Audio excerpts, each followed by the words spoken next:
നമ്മളൊക്കെ നോമ്പ് തുറക്കാനിരിക്കുന്ന സമയം ആലോചിക്കുക. എൻ്റെ പ്രിയപ്പെട്ടവരെ, നമ്മളൊക്കെ ഇന്ന് നോമ്പ് തുറക്കാനിരിക്കുന്ന സമയം ഡൈനിങ് ടേബിളിന്റെ മുകളിൽ അല്ലാഹുവേ വെച്ചിരിക്കുന്ന സാധനം കണ്ടാൽ രാവിലെ മുതൽ വൈകുന്നേരം വരെ പട്ടിണി ഇരുന്നതിനുള്ള പ്രതികാരം ചെയ്യലാണ് ആ നോമ്പ് മുറിക്കുന്ന സമയത്ത് കാണുന്നത്.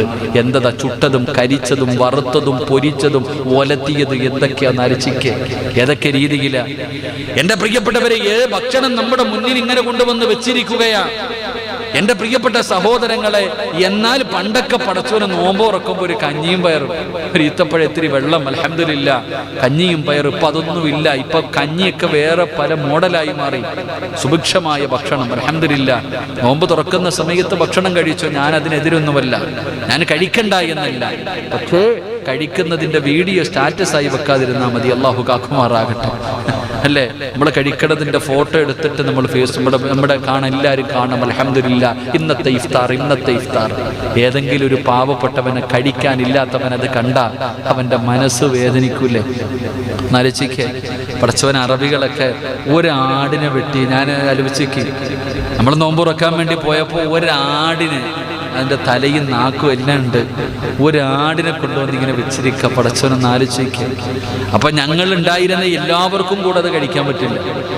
ഉണ്ടായിരുന്ന എല്ലാവരും കൂടെ വിചാരിച്ചിട്ടൊരു 10-12 പേരുണ്ട്. ഞങ്ങൾ മുഴുവൻ ഇരുന്നിട്ടും അത് തീർന്നില്ല. അപ്പോഴാണ് ആ കാക്ക പറഞ്ഞത്, ഇത് 5 അറബികൾ തിന്നടാന്ന്. രസോന്റെ പ്രിയപ്പെട്ട സഹോദരങ്ങൾ, അത് വേറെ വിഷയം, ഞാൻ പോകട്ടെ. ഞാൻ പറഞ്ഞു വന്നത്, നമ്മളെ കൊണ്ട് കഴിയുന്ന സഹായങ്ങൾ നമ്മൾ ചെയ്യണോ. പരിശുദ്ധമായ റമദാനല്ലേ? പരിശുദ്ധമായ റമദാനിൽ നമ്മുടെ വീടിൻ്റെ പരിസരത്ത്, നമ്മുടെ കുടുംബത്തിൽ എത്രയോ പാവങ്ങൾ, ഒരു നേരത്തെ ആഹാരത്തിന് ഗതിയില്ലാത്ത എത്ര പേരുണ്ടെന്നറിയോ? വിശക്കുന്ന വയറുമായി പള്ളിയിൽ നിന്ന് കിട്ടുന്ന കഞ്ഞി കാത്തിരിക്കുന്ന എത്ര പേരുണ്ടെന്നറിയോ? അൽഹംദുലില്ലാ, പണ്ടൊക്കെ പള്ളിയിൽ വന്നിന്ന് ക്യൂ നിന്ന് കഞ്ഞി വാങ്ങും. ഇവിടെ ഉണ്ടോ? അപ്പോൾ ഇവിടെ വരുന്നവർക്കെങ്കിലും ഉണ്ടല്ലോ. അൽഹംദുലില്ലാ, പള്ളിയിൽ വന്ന് കഞ്ഞി വാങ്ങാൻ അസർ നിസ്കാരം കഴിഞ്ഞാൽ ക്യൂ നിന്നിട്ട് പത്തനാപുരത്തൊക്കെ ഇന്നലെ കഞ്ഞി വഴി എന്ത് മനോഹരമായ, അതൊരു വല്ലാത്തൊരു ടേസ്റ്റ്. അപ്പോൾ പള്ളിയിലെ കഞ്ഞിയില്ലേ, അൽഹംദുലില്ലാ, ആ മുസ്ലിമീങ്ങൾ പോലും വന്ന് നിൽക്കും അത് മേടിക്കാൻ, ആ പള്ളിയിലെ കഞ്ഞി കുടിക്കാൻ. അല്ലാഹു നമുക്ക് ഈമാൻ നൽകി അനുഗ്രഹിക്കുമാറാകട്ടെ. എൻ്റെ പ്രിയപ്പെട്ടവരെ, ഞാൻ പറഞ്ഞത് പരസഹായം ചെയ്യുക, ആരെങ്കിലൊക്കെ സഹായിക്കണം. പരിശുദ്ധമായ റമദാൻ മാസമാണ്. നമ്മുടെ കുടുംബക്കാർ, നമ്മുടെ കൂട്ടുകാർ, അൽഹംദുലില്ലാ, നമ്മുടെ ഈ ക്ലാസ്സിലൂടെ ഇവിടെ അൽഹംദുലില്ലാ ഒരുപാട് പേര്, ഞാൻ വളരെ സന്തോഷം. കാരണം എൻ്റെ പ്രിയപ്പെട്ടവരെ, പരിശുദ്ധമായ റമദാൻ മാസം തുടങ്ങുന്നതിന് മുമ്പ് ഞാൻ പറഞ്ഞു, അൽഹംദുലില്ലാ, പാവപ്പെട്ടവർക്ക് കിറ്റ് വാങ്ങിച്ചു കൊടുക്കണം. എൻ്റെ പ്രിയപ്പെട്ട സഹോദരങ്ങളെ, ഉംറയ്ക്ക് പോകുന്നതിന് മുമ്പ് 75 കിറ്റ് വാങ്ങിച്ചു കൊടുത്തു. എൻ്റെ പ്രിയപ്പെട്ടവരെ, ഇന്നും 41 കിറ്റ് അൽഹംദുലില്ലാ ആരാന്നറിയും ഒരുപാട് പാവങ്ങൾക്ക് വേണ്ടി ഇൻഷാ അല്ലാഹ് വാങ്ങിച്ചു കൊടുത്തു. 150-150ഓളം കിറ്റ് അൽഹംദുലില്ലാ. ഇപ്പോൾ ഏകദേശം 100 കിറ്റിൽ പുറത്ത് റമദാൻ മാസത്തിൽ മേടിച്ചു കൊടുക്കാൻ കഴിഞ്ഞു. ആർക്കാന്ന് അല്ലാഹു ആലം.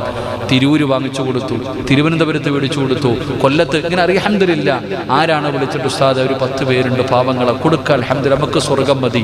അള്ളാഹു ഈമാൻ നൽകി അനുഗ്രഹിക്കുമാറാകട്ടെ. ഇവിടെ ഷൗക്കണൻ്റെ അടുത്താണ് ഈ പായിപ്പാടുള്ളൊരു സഹോദരി, എത്ര 33 കിറ്റിന് 33 കിറ്റ് വാങ്ങാനുള്ള അൽഹംദുലില്ലാ പൈസ കൊടുത്തു വിട്ടത്. എൻ്റെ പ്രിയപ്പെട്ടവരെ, നമുക്ക് അൽഹംദുലില്ലാ അത് മതി, ഒരു ദുആ മതി. ആ പാവപ്പെട്ടവർ അൽഹംദുലില്ലാ ഒരു ദുആ ചെയ്താൽ എത്രയോ പേര് ഓൺലൈനിലൂടെ 2000-ഉം 3000-ഉം ഇട്ടുകൊടുത്ത് അൽഹംദുലില്ലാ കിറ്റ് വാങ്ങിച്ചു കൊടുക്കാൻ. ഞാൻ ആ അക്കൗണ്ടിനകത്ത് വേറെ ആരും പൈസ ഇടരുത്, പള്ളിയുടെ പൈസ പോലും ഇടരുത്, അത് പാവങ്ങൾക്കുള്ളതാണെന്ന് പറഞ്ഞ് മാറ്റിവെച്ചു. ഇപ്പോൾ അൽഹംദുലില്ലാ ഇനി കിറ്റൊന്നുമില്ല, ആരും പൈസ ഇട്ടേക്കരുത്. അല്ലാഹു ഈമാൻ നൽകി അനുഗ്രഹിക്കുമാറാകട്ടെ. അൽഹംദുലില്ലാ, നിങ്ങൾക്ക് എന്തെങ്കിലും സഹായിക്കാൻ കഴിയുമെങ്കിൽ എൻ്റെ പ്രിയപ്പെട്ടവർ, ഒരുപാട് പേര് ഷാജിക്ക ഇന്നലെ വളരെ പ്രയാസത്തോട് പറഞ്ഞു, ഉസ്താദ് പൈസയില്ല, 2-3 ദിവസമായി പള്ളിയുടെ പണി നിർത്തി, ഇനി മുന്നോട്ട് പോകണം, ഒരു വഴിയില്ല. ഇന്നലെ നോക്കുമ്പോൾ ഒരു സഹോദരൻ വിളിച്ചിട്ട്, ഉസ്താദ് 20,000 രൂപ പള്ളിക്ക് വേണ്ടി ഇട്ടുന്നുണ്ട്, ദുആ ചെയ്യണം. അള്ളാഹു ആരെങ്കിലൊക്കെ കൊണ്ടുവരുന്നുണ്ടോ? ആ പള്ളിയുടെ പണിയുമായി ബന്ധപ്പെട്ട് പലരെയും അള്ളാഹു സുബ്ഹാനഹു വ തആല എവിടെ നിന്നെങ്കിലും 200 കല്ലും കണ്ടില്ല, 2000 കല്ല് മേടിക്കണം ഉസ്താദ് എന്ന് പറഞ്ഞുകൊണ്ടൊരു സഹോദരൻ മുഹമ്മദ് എന്ന് പറയുന്ന പ്രവാസിയ, എൻ്റെ അള്ളാഹു അദ്ദേഹത്തിന് അർഹമായി പ്രതിഫലം കൊടുക്കുമാറാകട്ടെ. ഉസ്താദെ, ഒരാൾ വിളിച്ചു, ഇങ്ങനെ പലരും അൽഹംദുലില്ലാ, എന്ത് നമ്മുടെ ക്ലാസ് ഇല്ലല്ലോ ഉസ്താദ്, അതിലേക്ക് നമ്മുടെ പള്ളിക്ക് വേണ്ടിയാണോ, നമുക്കവർക്ക് തിരിച്ചു കൊടുക്കാൻ കഴിയുന്നത് അൽഹംദുലില്ലാ ഈ ദുആയ, വേറെ ഒന്നുമില്ല. ഈ പാതിരാത്രി ഈ സമയത്ത് 11 മണിക്ക് രാവിലെ മുതൽ 3:30 എഴുന്നേറ്റതാ നിങ്ങൾ. ഈ രാത്രി 11 മണിയായിട്ട് നമ്മൾ ഇവിടെ ഇരിക്കുന്നത് എന്തിൻ്റെ പേരില സഹോദരങ്ങളെ? അള്ളാഹുവിൻ്റെ തൃപ്തിയും പൊരുത്തവും കരസ്ഥമാക്കി നാളെ സ്വർഗത്തിലേക്ക് കടന്നു പോകുന്നതിന് വേണ്ടിയാ. അള്ളാഹു നമുക്ക് ഭാഗ്യം നൽകി അനുഗ്രഹിക്കുമാറാകട്ടെ. അതുകൊണ്ട് ഞാൻ പറയുന്നത്, ചെയ്യാൻ ചെയ്യാൻ കഴിയുന്ന സൽപ്രവർത്തനങ്ങൾ നമ്മൾ ചെയ്യുക. സദക്ക കൊടുക്കുക, സക്കാത്ത് കൊടുക്കുക. സക്കാത്ത് കൊടുക്കേണ്ട മാസമാണ് റമളാൻ മാസം. ഓരോ മനുഷ്യന്റെയും സമ്പത്ത് അത് കൊടുക്കാൻ നമുക്ക് വല്ലാത്ത മടിയ. കാറൂൻ പറഞ്ഞതുപോലെ, ഞാൻ കഷ്ടപ്പെട്ടുണ്ടാക്കിയത് നാട്ടുകാർക്ക് എന്തിനാ ഞാൻ കൊടുക്കണേ? കാറൂൻ പറഞ്ഞതാ, ഞാൻ മൂസാ നബി അലൈഹി സ്വലാം കാറൂനോട് പറഞ്ഞു, എടാ നീ ഇത്തിരി പാവങ്ങൾ കൊടുറ, ഞാൻ കഷ്ടപ്പെട്ടുണ്ടാക്കിയത് ആർക്കും കൊടുക്കൂല, മൊത്തവും പോയി. അള്ളാഹു നമ്മളെ കാക്കുമാറാകട്ടെ. അതുകൊണ്ട് നിങ്ങളെ കൊണ്ട് കഴിയുന്ന സഹായങ്ങൾ, ഒരാൾക്ക് ഒരുപാടൊന്നും വേണ്ട, ഒരു കാരക്കയുടെ ചീള് മതി. ഒരേ ഒരു കാരക്ക നിന്റെ കയ്യിലുണ്ടെങ്കിൽ അതിന്റെ പകുതി മതി സഹോദര. അള്ളാഹുവെ പടച്ചവനെ, നിങ്ങൾ മക്കത്തും മദീനത്തും പോകടോ. നോമ്പ് തുറക്കാൻ സമയത്ത് എവിടുന്നാ ഭക്ഷണം വരുന്നറിയോ? ഒന്നും വേണ്ട, വെറും കയ്യോടെ നമ്മൾ പോയ പടച്ചവനെ കയ്യിൽ പിടിച്ചേൽപ്പിക്കുക, ഇതാന്ന് നിരന്നങ്ങോട്ടിരിക്കുമ്പോ എൻ്റെ പ്രിയപ്പെട്ട സഹോദരങ്ങളെ, നമ്മുടെ മുന്നിൽ ഭക്ഷണം കൊണ്ടുവന്നിങ്ങനെ നിരത്തുകയാ. കഴിക്ക്. അൽഹംദുലില്ലാ, സംസം വെള്ളം വേണോ, കാരക്ക വേണോ, തണുത്തത് വേണോ, നമ്മുടെ മുന്നിൽ കൊണ്ടുവന്നിട്ട് ആ ലക്ഷക്കണക്കിന് ആൾക്കാർ, അല്ലാഹുവേ എന്തൊരു ഉത്സാഹം. കാരണമെന്തേ? പ്രതിഫലം അവർക്കറിയാം. മക്കത്തും മദീനത്തും പോകുന്നവർക്ക് ഭക്ഷണം കൊടുക്കുമ്പോൾ നോമ്പ് തുറക്കും, അങ്ങോട്ട് കൊണ്ട് തരിക. ഇന്നാ എന്ന് പറഞ്ഞ് റോഡിൽ നിൽക്കുകയാ സഹോദര. എവിടുന്ന് മേടിക്കണമെന്നറിയാതെ ഞാന് അവസാനം എനിക്കിപ്പോഴും ഓർമ്മയുണ്ട്, ഞാൻ ഉംറ കഴിഞ്ഞ് വളരെ പ്രയാസത്തിൽ പടച്ചു ഇങ്ങനെ പോകുമ്പോ കയ്യിൽ കൊണ്ടുവന്ന് അടിച്ചേൽപ്പിക്കുക, വേടിക്ക്. ഞാൻ പറഞ്ഞു വേണ്ട, കൂടെ കൊണ്ട് നടന്നിട്ട് എൻ്റെ കയ്യിൽ പിടിച്ചേൽപ്പിച്ചു. കാരണം എന്ത്? പ്രതിഫലം വേണം അവർക്ക്. നബിതങ്ങൾ പറഞ്ഞു, നിങ്ങൾ നോമ്പ് തുറപ്പിക്ക്. നോമ്പ് തുറപ്പിച്ചാൽ ആ നോമ്പ് പിടിച്ചവന്റെ പ്രതിഫലം അല്ലാഹു നമുക്ക് തരുമെന്ന് നബിയിന റസൂലുള്ളാഹി. അതിന് ഒരുപാടൊന്നും കൊടുക്കണമെന്നില്ല. ഒരു കാരക്കയുടെ പകുതി നിന്റെ കയ്യിൽ ഒന്നേ ഉള്ളൂ. ഒരു കാരക്കയോ നിന്റെ കയ്യിലുണ്ടെങ്കിൽ അതിന്റെ പകുതി എടുത്ത് ആ മനുഷ്യന് കൊടുത്തിട്ട് നോമ്പ് തുറപ്പിക്ക്. എന്റെ പ്രിയപ്പെട്ടവരെ, വിശക്കുന്നവർക്ക് ഭക്ഷണം കൊടുക്ക്. മഹാനായ ആദരവായ പ്രവാചകൻ നബി മുഹമ്മദ് മുസ്തഫ സല്ലല്ലാഹു അലൈഹി വസല്ലമ തങ്ങൾ പറയുന്നു, നമ്മൾ ദുആ ചെയ്യുകയാ. പരിശുദ്ധമായ റമളാനിന്റെ 30 ദിവസങ്ങളിൽ നമ്മൾ ദുആ ചെയ്യുകയാണ്.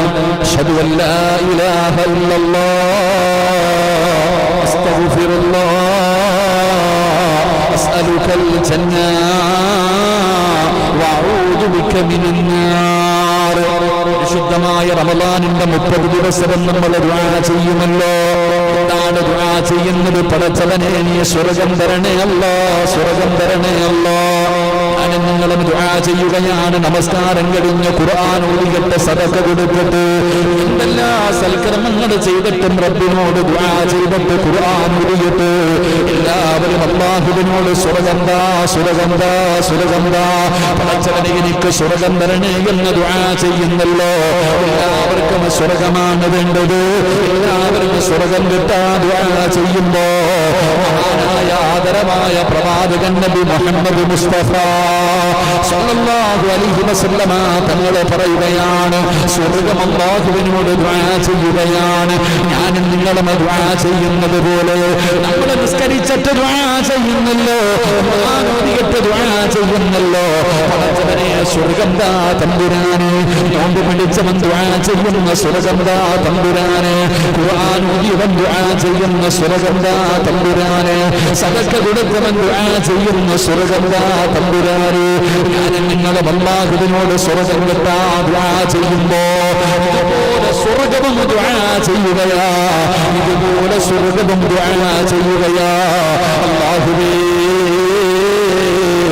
4 വിഭാഗം ആൾക്കാർ എനിക്ക് തരണേ അല്ലാഹുവിന്റെ സ്വർഗ്ഗമവിടെ ദുആ ചെയ്യുന്ന 4 പേരെ എനിക്ക് വേണം തമ്പുരാനെ, എനിക്ക് തരണം തമ്പുരാനെ. 4 വിഭാഗം ആൾക്കാരെ എനിക്ക് തരണേ എന്ന് അല്ലാഹുവിന്റെ സ്വർഗ്ഗം അല്ലാഹുവിനോട് ദുആ ചെയ്യുമെന്ന് ആദരവായ പ്രവാചകൻ നബി മുഹമ്മദ് മുസ്തഫ. നമ്മളൊക്കെ അള്ളാഹുവിനോട് എന്ത് ദുആ ചെയ്യും? പടച്ചവനെ സ്വർഗ്ഗം താ, സ്വർഗ്ഗം താ, സ്വർഗ്ഗം താ. നമ്മൾ ദുആ ചെയ്യുന്നത് പോലെ സ്വർഗ്ഗം അള്ളാഹുവിനോട് ദുആ ചെയ്യുന്നു, 4 വിഭാഗം ആൾക്കാരെ എനിക്ക് തരണേ എന്ന്. അള്ളാഹു ആ 4ൽ ഏതെങ്കിലും ഒരെണ്ണത്തിൽ നമ്മളെ പെടുത്തുമാറാകട്ടെ. അള്ളാഹു ആ കൂട്ടത്തിൽ നമ്മളെ പെടുത്തുമാറാകട്ടെ. സ്വർഗ്ഗം ദുആ ചെയ്യുന്ന വിഭാഗം കിട്ടണമെന്ന് ആഗ്രഹിക്കുന്നവർ അള്ളാഹു ആ കൂട്ടത്തിൽ നമ്മളെ പെടുത്തുമാറാകട്ടെ. മഹാനായ നബിയിന റസൂലുള്ളാഹി സ്വല്ലല്ലാഹു അലൈഹി വസല്ലമ തങ്ങൾ പറഞ്ഞു, 1 മുത്തഇമുൽ ജിആൻ, വിശക്കുന്നവന് ഭക്ഷണം കൊടുക്കുന്നവൻ. നിസ്കരിക്കുന്നവനെന്നല്ല പറഞ്ഞേ, നിസ്കരിക്കുന്നവനെന്നല്ല പറഞ്ഞത്, വിശക്കുന്നവന് ഭക്ഷണം കൊടുക്കുക. എടാ, ഒരു മനുഷ്യന് കഴിക്കാൻ ഭക്ഷണം കൊടുക്കുന്ന മനുഷ്യൻ എനിക്ക് തരണേ എന്ന് സ്വർഗം കാത്തിരിക്കുന്നു എന്ന് നബിയിനാ റസൂലുള്ളാഹി. ഉറക്കെ പറ, നബിയിനാ റസൂലുള്ളാഹി സ്വല്ലല്ലാഹു അലൈഹി വസല്ലമ തങ്ങൾ പഠിപ്പിക്കുമ്പോൾ ഞാൻ വ്യക്തമായി പറഞ്ഞത് നിസ്കരിക്കുന്നവനല്ല. കാരണം നിസ്കരിക്കാൻ വരും, പക്ഷെ പാപങ്ങൾ കൊടുക്കൂല. എത്ര പേരെ നമുക്കറിയാം അല്ലേ? നിങ്ങളെന്താ ഇങ്ങനെ ഇരിക്കണേ? 5 നേരം നിസ്കരിക്കാൻ വരും, 5 നയാ പൈസ അള്ളാഹ്ക്ക് പോലും കൊടുക്കാത്ത ആൾക്കാരെ നമുക്കറിയത്തില്ല. അള്ളാഹു നമ്മളെ കാക്കുമാറാകട്ടെ. അള്ളാഹ്ക്ക് തന്നെ കൊടുക്കണില്ല, പിന്നല്ലേ നാട്ടാനൊടുക്കാം. എന്തിന്? പെറ്റത് അള്ളാഹ്ക്ക് കൊടുക്കണില്ലല്ലോ. ജന്മം കൊടുത്ത വാപ്പയ്ക്ക് ഉമ്മയ്ക്ക് പോലും കൊടുക്കുന്നില്ലല്ലോ. വാരി വാരി കൂട്ടി വെച്ചിരിക്കുകയാണ്, വാരി വാരി കൂട്ടി വെച്ചിരിക്കുന്നു. എന്ത് ചെയ്യാൻ? അള്ളാഹു നമ്മളെ കാത്തിരക്ഷിക്കുമാറാകട്ടെ.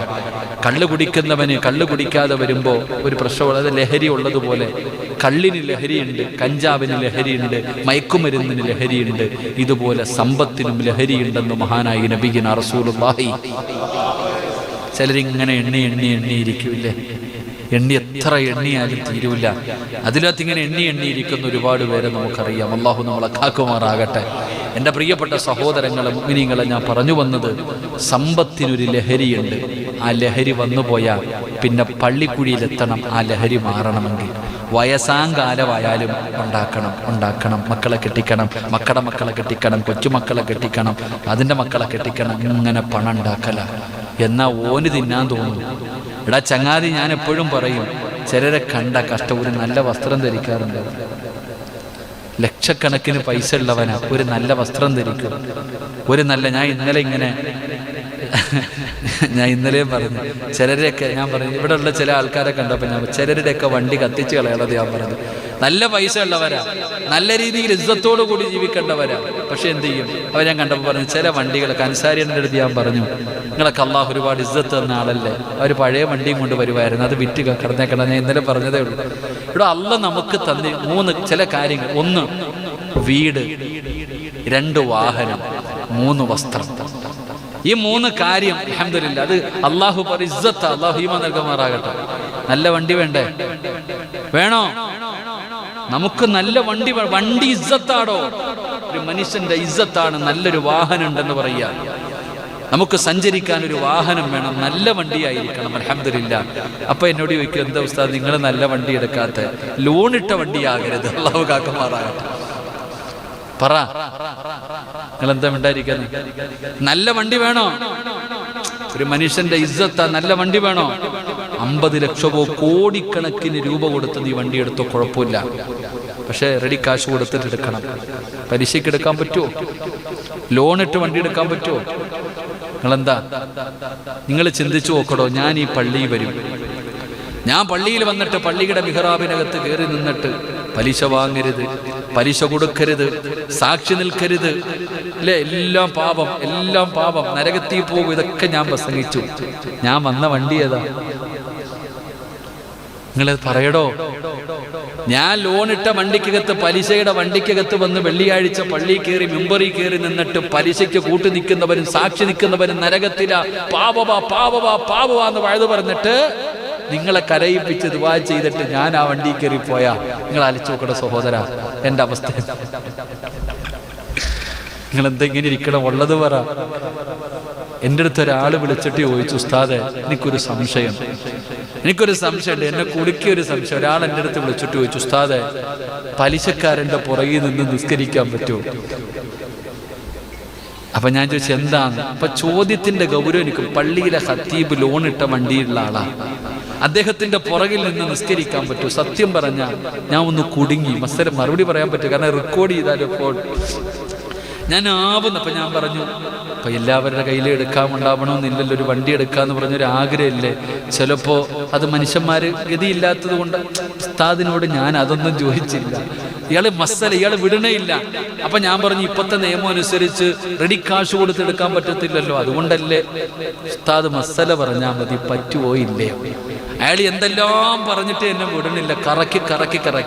അപ്പം ഞാൻ പറഞ്ഞു, ചിലപ്പം ചെറിയ വണ്ടിയല്ല വലിയ വണ്ടി എടുത്തിരിക്കണം, ഉസ്താദ് മസല പറഞ്ഞാൽ മതി. അവസാനം ഞാൻ പറയേണ്ടി വന്നു, അള്ളാഹു ഈമാൻ നൽകുമാറാകട്ടെ എന്ന് പറഞ്ഞതുപോലെ വണ്ടി വാങ്ങിച്ചോ, കുഴപ്പമൊന്നുമില്ല. വലിയ നീ കോടിക്കണക്കിന് രൂപയുടെ വണ്ടിയാണെങ്കിലും നീ മേടിച്ചോ. പക്ഷെ എന്തു വേണ്ട,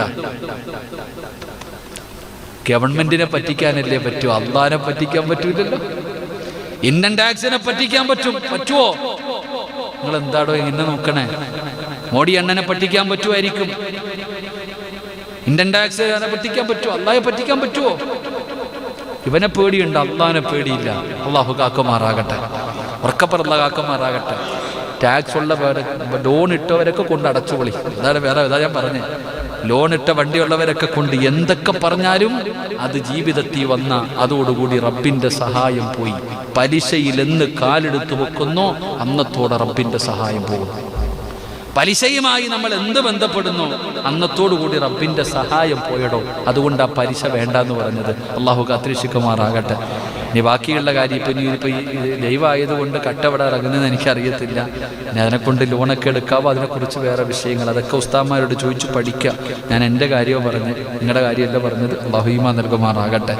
2 നല്ല വീട്, ഒരു മനു ആവശ്യമുള്ള വീട്. അപ്പോൾ ഉസ്താദെ ഞാൻ 1.5 കോടിയുടെ വീട് വെച്ചിട്ടുണ്ട്. 1.5 കോടിയുടെ വീട് നിനക്ക് വേണോ? എടാ, നമ്മൾ ഇന്നത്തെ വീടുകൾ കണ്ടാൽ വലിയ വലിയ കൊട്ടാരങ്ങൾ പണിത് വെച്ചിട്ടുണ്ട്. എത്ര റൂമാ, തൂക്കാൻ വല്ലവരെ വിളിക്കേണ്ടവർ.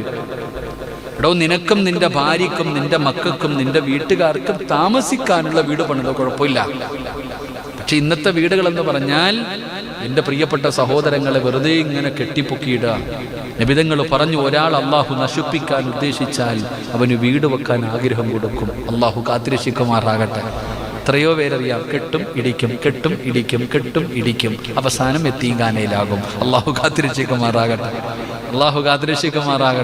എൻ്റെ പ്രിയ പ്രഭാഷണ വീടൊക്കെ നല്ല വീട് വെക്കണ്ടേ?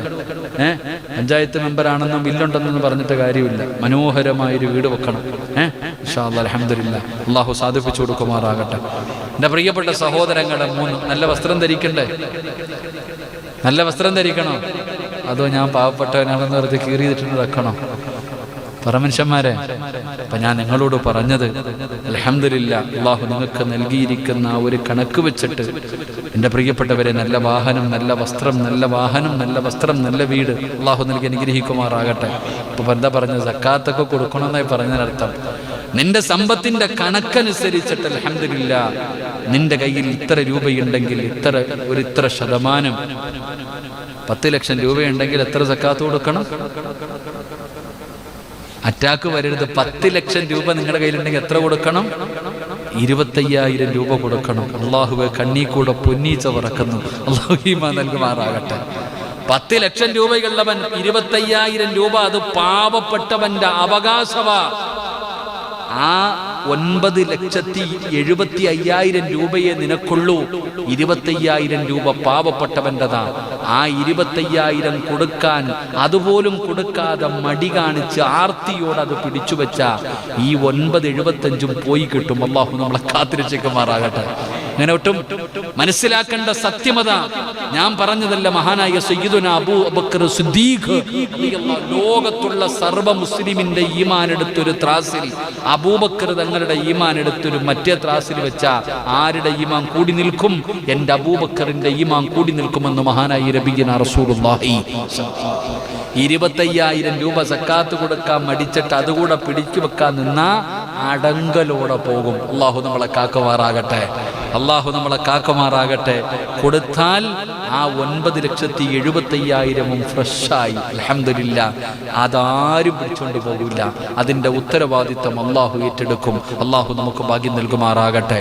അതുകൊണ്ട് പരിശുദ്ധമായ റമളാൻ അത് പാവങ്ങൾക്ക് വേണ്ടി. നമ്മൾ വിചാരിക്കും കുറച്ച് വാരി ഇങ്ങനെ വെച്ചിരിക്കും, വരുന്നവന് വാരി കൊടുക്കും. ഇങ്ങനെ 50, 100, 150, 200. അതല്ല സക്കാത്ത്, അത് സദക്ക. സദക്ക വേറെ, സക്കാത്ത് വേറെ. ഉടക്കപ്പറ, സദക്ക വേറെ, സക്കാത്ത് അവകാശികളുണ്ട്. സദക്കയ്ക്ക് അവകാശിയുണ്ടോ? ആർക്ക് വേണേലും കൊടുക്കാം. സക്കാത്ത് വേറെ, സദക്ക വേറെ. അല്ലാഹു നമുക്ക് ഈമാൻ നൽകുമാറാകട്ടെ. സക്കാത്ത് നിന്റെ സമ്പത്ത് എത്ര ലക്ഷം ബാങ്കിൽ കിടക്കുന്നുണ്ട്, എവിടൊക്കെ വസ്തു വാങ്ങിച്ചിട്ടിട്ടുണ്ട്, എവിടൊക്കെ ബിസിനസ്സിൽ ഇട്ടിട്ടുണ്ട്, എല്ലാത്തിൻ്റെയും കണക്കങ്ങോട്ട് എടുക്കണം. കണക്കെടുത്തിട്ട് അൽഹംദുലില്ലാ ഇത്ര ലക്ഷം രൂപയുണ്ട്, അപ്പൊ 10 ലക്ഷത്തിന് 25,000, 20 ലക്ഷത്തിന് 50,000. അൽഹംദുലില്ലാ ഇങ്ങനെ സ്വത്ത് എടുത്ത് നോക്കി. അതുപോലെ തന്നെ സ്വർണം എടുത്തു, 10-10.5 പവൻ വരെ നമ്മൾ ധരിക്കാം. അത് കഴിഞ്ഞുള്ളതിന് ഇത്ര കൊടുക്കണം. കണക്കങ്ങോട്ട് എടുത്തിട്ട് നോക്കുമ്പോഴത്തേക്ക് അൽഹംദുലില്ലാ പടച്ചോനെ ഇതിലും ഭേദം ഇൻകം ടാക്സ് അടച്ചാൽ മതി എന്ന് ചിലപ്പോൾ തോന്നും. കുഴപ്പമില്ല, അള്ളാഹുവിന്റെ മുന്നിൽ രക്ഷപ്പെടണം സഹോദര. സക്കാത്ത് കൊടുത്തില്ലെങ്കിൽ വലിയ പ്രശ്നമാണ്. ദുനിയാവും പോകും, ആഖിറവും പോകും. അള്ളാഹു നമ്മളെ കാത്തിരക്ഷിക്കുമാറാകട്ടെ. അതുകൊണ്ട് പറഞ്ഞത് പരിശുദ്ധമായ റമളാൻ മാസമാണ്. ഒരുപാട് കാരുണ്യ പ്രവർത്തനങ്ങളൊക്കെ ചെയ്യണം. നമ്മളെ കൊണ്ട് കഴിയുന്ന സഹായങ്ങൾ. പള്ളിയുടെ മുന്നിൽ വരുന്ന ഒരുപാട് പാവങ്ങളെ കാണാം. വീടിൻ്റെ മുന്നിൽ വരുന്നവരെ ആട്ടി ഓടിക്കാതെ നമ്മുടെ വീടിൻ്റെ പരിസരങ്ങളിൽ കഴിയുന്ന എത്രയോ പാവപ്പെട്ടവർ, അവർക്ക് കഴിക്കാൻ ഭക്ഷണം കൊടുക്ക്, അവരെ സഹായിക്ക്. പെട്ടുപോകുന്ന എത്രയോ പേര്, ലോണൊക്കെ എടുത്തിട്ട് വീട് ജപ്തിയിൽ കിടക്കുന്ന എത്രയോ പേരുണ്ടെന്നറിയുമോ? അള്ളാഹു അവർക്കൊക്കെ സഹായം നൽകി അനുഗ്രഹിക്കുമാറാകട്ടെ. അപ്പം അങ്ങനെ പ്രയാസത്തിൽ കഴിയുന്നവരെയൊക്കെ നമ്മളെ കൊണ്ട് കഴിയുന്ന രീതിയിലുള്ള സഹായങ്ങൾ ഇൻഷാ അല്ലാഹ് ചെയ്യണം. സക്കാത്ത് ഈ റമദാനിൽ കൊടുക്കുമ്പോൾ അതിന് വലിയ പ്രതിഫലം കൂടുതൽ കിട്ടും. അള്ളാഹു നമുക്ക് പ്രതിഫലം നൽകി അനുഗ്രഹിക്കുമാറാകട്ടെ. അപ്പം അങ്ങനെയുള്ള കാര്യങ്ങളൊക്കെ ചെയ്ത് നമ്മുടെ സമ്പത്ത് നമുക്ക് ശുദ്ധീകരിക്കണം. അപ്പോൾ അതുകൊണ്ട് അൽഹംദുലില്ലാ ഇപ്പോഴേ ഞാൻ പറഞ്ഞത് കണക്കൊക്കെ നോക്കിയെടുക്കാൻ ഇൻഷാ അല്ലാഹ് സമാധാനത്തിൽ ഒരു ദിവസം വെള്ളിയാഴ്ച അതിൻ്റെ കണക്കുകളും മറ്റുള്ള കാര്യങ്ങളൊക്കെ നമുക്ക് പഠിക്കാം. അള്ളാഹു നമുക്ക് ഭാഗ്യം നൽകി അനുഗ്രഹിക്കുമാറാകട്ടെ. അള്ളാഹു റഹമായ പ്രതിഫലം നൽകി അനുഗ്രഹിക്കുമാറാകട്ടെ.